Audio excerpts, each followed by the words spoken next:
the first duty in translation is to find the verb. The verb is the word that does work. The noun that qualifies this verb is called the subject. In Sanskrit, the Prathama Vibhakti. Prepositions that we have in English are vibhaktis in Sanskrit. So we have 8 vibhaktis. The 8th one is the Sambodhana. So we'll forget about that. The rest vibhaktis, once you're thorough with them, it becomes easy to form sentences. But the first important task is subject and verb alignment. Now, what is this? Supposing the subject is first person, the verb is also first person. The subject is singular, so is the verb. So that's what I mean. And the adjectives. Adjectives in Sanskrit, they qualify the noun. So they take the same vibhakti and the vachana as the noun does. So the subject's adjectives you classify. So on, the other adjectives for the different prepositions you classify. And then you can form a sentence, you can translate easily. So first remember subject and verb, and then translation becomes easy. First sentence, there lived a scholar in Kashi. Kashi nagare ekaha panditaha avasat. Which is a verb here, lived. Lived is past tense and it is prathama ekavachan, that is first person singular. So which is first person singular here? A scholar. So the scholar is a subject. So live is the verb. You can either write avasat or asit. Both are correct. And a scholar is panditaha, nipunaha, kovitaha, any word you can use. Ekaha panditaha, a scholar. Now, which is the next preposition here? In Kashi. So, in Kashi is the Saptami Vibhakti in Sanskrit. So, go through your Vibhaktis properly and then it becomes easy. Otherwise, you can have the chart next to you and you can do. So, here in my presentation, I have given all the Vibhaktis, what preposition, what Vibhakti I have given. So, 7th Vibhakti. So, in Kashi and Kashi Nagare it becomes. So, there lived a scholar in Kashi. A fruit falls from the tree. Vrikshat palam patati. So, which is a verb here? Falls. So, it's prathama ekavachan. And it is present tense. So, lat lakara is used. So, falls is patati. Whatever I have said. Which is a subject? A fruit. So, fruit is palam. Palam patati. Which is the next, from the tree. So, from the is Panchami Vibhakti. So, it is from out of than, Panchami Vibhakti, ablative. So, Vriksha is the qualifier. So, from the tree. So, Vriksha is the tree. So, how do you put the preposition for Vriksha? Vrikshat it becomes. So, Phalam Patati Vrikshat atava Phalam Vrikshat Patati in Sanskrit. Can put words in any order. It's not like in English. Any order you can put, but the grammar should be correct, intact. The king honors the poets. Raja Kavin Sammanam Karoti. So which is the verb here? Honors. Latlakara Prathama Ekavachan. So it is present tense, third person singular. So honors. So, who's honoring? The king. So, the king is the subject. So, what's the word for king? Raja. What's the word for honors? Sammanayati. You can also write Sammanam Karoti, making that Sammanam as Dvitiya Vibhakti. So, it is object. But I'm going to use the verb Sammanayati. And whom does he honor? The poets. So, the poets also come in Dvitiya Vibhakti or as objects. So, Raja Kavin Sammanayati. Kavin is Dvitiya Bahuvachan. I prostrate Goddess Parvati and Lord Parameshwara, who are the parents of the universe. Jagataha Pitarao Vande Parvati Parameshwarao. This is the answer. So let's see how to do it. Which is the verb? Prostrate.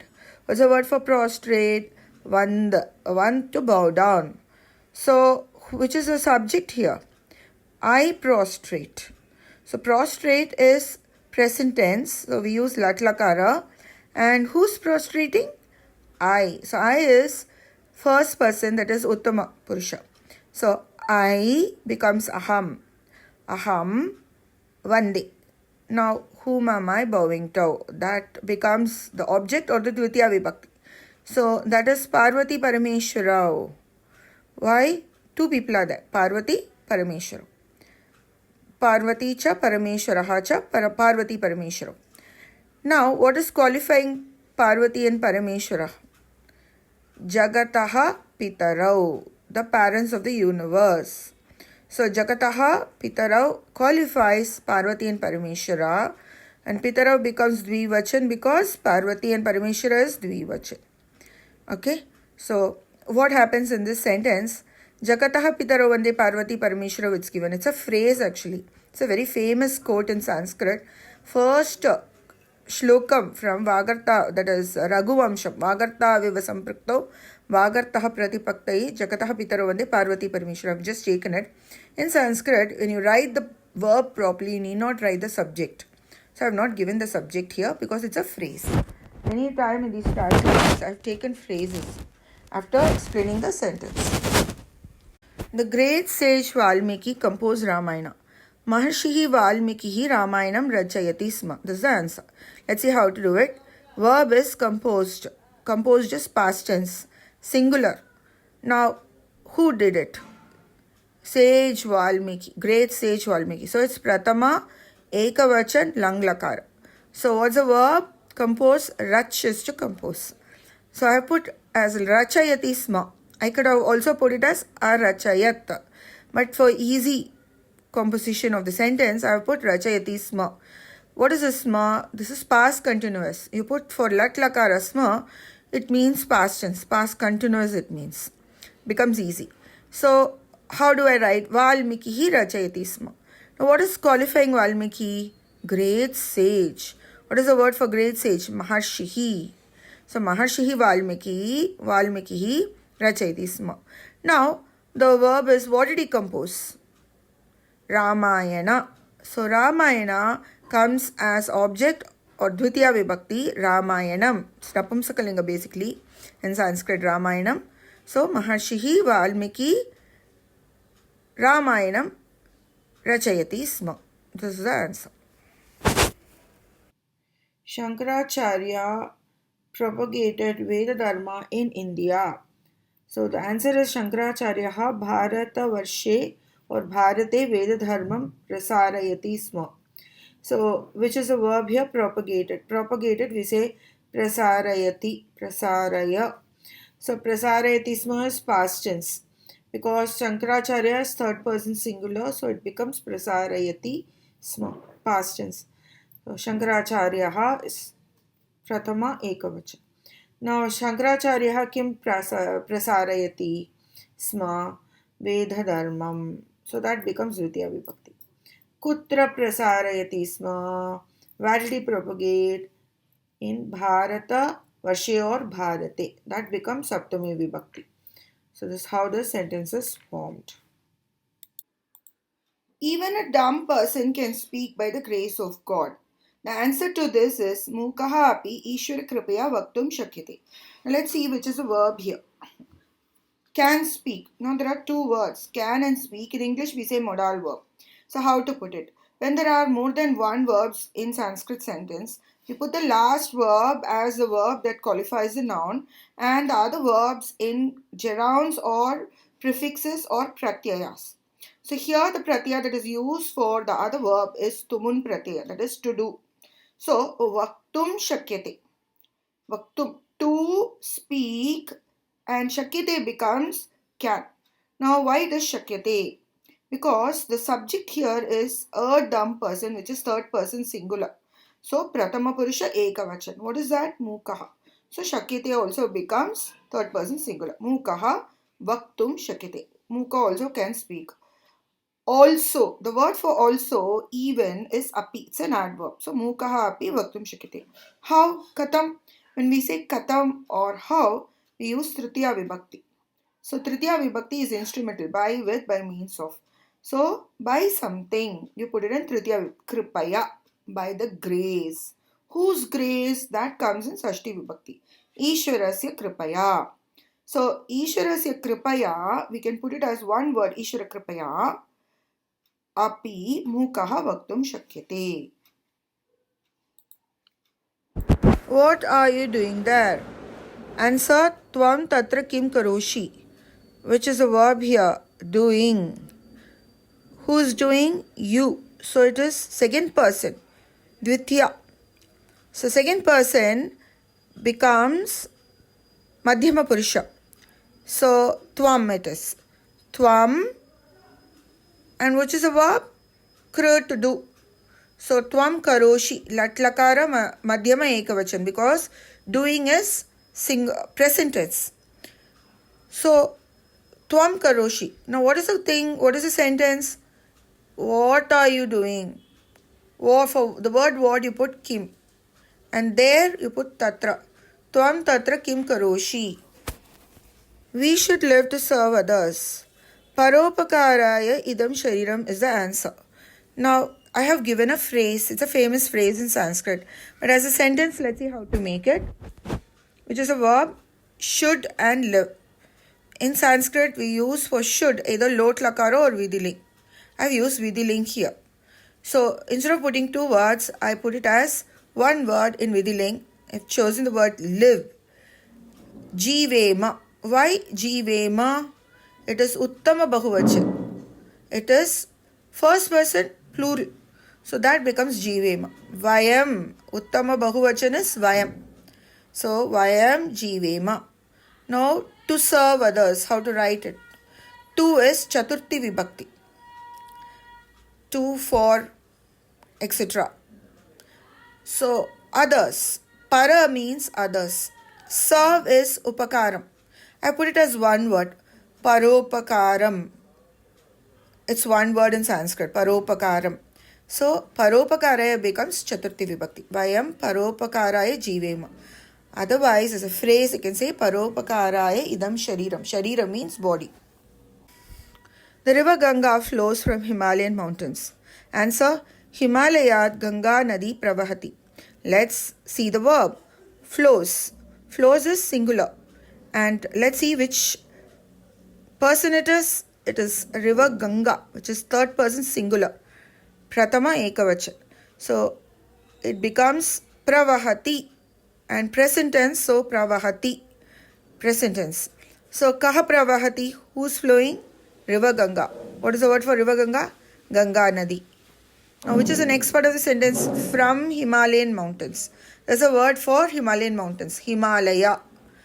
Okay.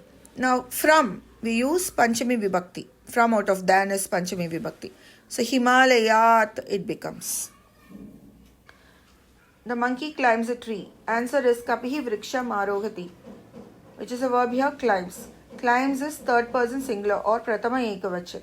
So who's climbing? Monkey. So what is the word for climbing? Arohati. In present tense, Ekavachan, Pratama.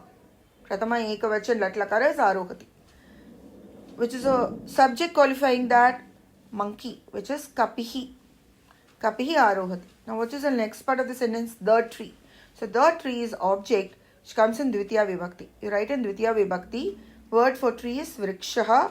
So you put it as Vriksham. These mango fruits are very sweet. Etani amrapalani madhurani bhavanti is the answer, which is the verb are. Are, we have to see it's plural, but which is the subject? Is it first person, second person or third person? These mango fruits, this part is third person. So these mango fruits become amrapalani. Etani amrapalani. Etani is these. Amrapalani is mango fruits. What's the word for are? Bhavanti. Qualifying Etani amrapalani. Now what is the word? The next two words, very sweet. Are very sweet. Now are very sweet is a qualifier. It's qualifying Etani amrapalani or these mango fruits. So what's the word for very sweet? Madhurani. Madhurani, you write. These mango fruits are very sweet. We should have firm devotion in the Almighty. I am phrasing it differently so that translation becomes easy. Let our devotion on the Almighty be firm. Same meaning, phrasing it differently. Answer is Ishvare asmakam bhaktihi drida bhavet, which is the verb here. Be firm. Be is the verb. So let be. So when we use let, we have to use vidiling. So I have used bhavet because be is the verb, bhu about to be, and third person singular because bhakti is the subject. Bhakti is third person singular and it's strilinga. So bhakti hi bhavet. Now kidrishi, how should the bhakti be? Firm. So firm means dridam, and because it qualifies bhakti hi, it becomes strilinga, so it becomes drida. So drida bhavet. Where should it become firm? This bhakti on the Almighty. So on the Almighty, Saptami Vibhakti, it becomes Ishvare. Now whose bhakti it is? Our bhakti, our devotion. So asmakam becomes our. So that's how I translated. The children play in the garden. Answer, balakaha udyani kridanti, which is a verb here, play. Play is present tense, third person, plural, because children is plural, third person. So play is kridanti, third person plural. Ke kridanti, who play? Children. Children becomes balakaha. Balakaha kridanti. In the garden. So in the garden is, where are they playing? In the garden is Saptami Vibhakti. So garden is Udyanam, Saptami is Udyane. Balakaha Udyane kridanti. The wild animals live in the forest. Aranye Vanya Praninaha Vasanti. Answer, that is. Now let's see which is the verb live. Live is third person, plural, and it is present tense. Why it is third person? Wild animals is the subject. So live, you say vas to live, so vasanti it becomes third person plural. Who live? Wild animals. Vanya praninaha means wild animals. In the forest. So where do they live? In the forest. So that becomes location or Saptami Vibhakti. So Aranyam becomes Aranyi. Aranyam is forest. In the forest becomes Aranyi. The students are writing the question and answer. Chatraha prashnotaram likanti is the answer. Let's see which is the verb. Are writing. So it is plural. It's third person or second person plural or first person. Let's see. The students. The students is third person. So pratama bahuvachan. So let's see. Likhanti. Pratama bahuvachan. Present tense, because writing is present tense. Are writing is present tense. So it becomes lat lakar. Likhanti. Who are writing? Students. So it becomes chatraha. What are they writing? Question and answer. So that becomes Dvitiya Vibhakti. Prashnotaram. You can write it as Prashnotarani also. My father is coming to the city tomorrow. Now the word tomorrow will say that the verb is to be used in future tense. Though in English it's given as is coming. So we are going to use future tense in Sanskrit. Mama pita shvaha nagaram agamishyati. Agamishyati is future tense. Now that's rit lakara. So the verb is coming agamishyati. Why? Pratama ekavachan. Who's the Pratama ekavachan? My father. So father you say pita, and for my you put mama, which is Sashti Vibhakti or possessor. And where is he coming? That is in Dvitiya Vibhakti. So nagaram, object nagaram. And when is he coming? The time you say tomorrow, you say is as shvaha. Mother and motherland are greater than heaven. I am using a phrase here. Janani janma bhumischa swargat api kariyasi. This was said by Lord Rama to Vibhishana. So let's see how to do it. Mother and motherland. That's a subject. So Pratama Vibhakti Janani janma bhumischa. Janma bhuvihi cha becomes janma bhumischa. Are. The word are should have been dvivachan. Staha should have been used. But because it's a phrase, it's not mentioned here. Now, greater than. What's the word for greater? Gariya. Gariya means of more important. Why it's Gariyasi? Because it qualifies something strilinga. Janani. So, Gariyasi it becomes. And Swargatapi. Why it's Swargatapi? Because greater than heaven. Heaven is that fifth vibhakti, because the word than is used. From out of than, you use the fifth vibhakti. So Swargam becomes Swargat. Api also, to say it's than, no, greater than, to give an expression. So when you use comparison, you use Panchami vibhakti. So something is greater than, lesser than, the word than, you use Panchami vibhakti. India owes global peace. I am phrasing it in the passive form. Global peace is promised by India. So global peace is promised. Now if I take is promised, that is a verb. So that becomes shapatyate, is promised. So why it is shapatyate? Shapatyate is atmanepati. When you use this past participle in English, you use passive sentences, and that passive sentence, that kind of past participle, we use something called atmanepati in Sanskrit. So shapatyate, and it's in present tense, lat lakara. So kena shapatyate, we have to see, and kaha shapatyate, what is promise? It is global peace. So global peace becomes prathama vibhakti. By whom? By India. So that becomes Tritiya Vibhakti. So it becomes Bharata Deshena. The other name of Sanskrit language is Girvani. Samskrita Bhashayaha Aparanama Girvani. So let's see which is the verb. It is. So to be, asti. We can also omit it if it is a phrase. So asti, will keep it over there. Kaha asti? Other name. Aparanama. So aparanama is prathama vibhakti. Kasya aparanama, of what? The other name of what? Of Sanskrit language. So of Sanskrit language becomes Samskrita Bhashayaha, Sashti vibhakti, of, among, belonging to. And the qualifier of the other nama is Girvanavani. So that becomes a qualifier of the subject or the prathama vibhakti. So you just write Girvanavani.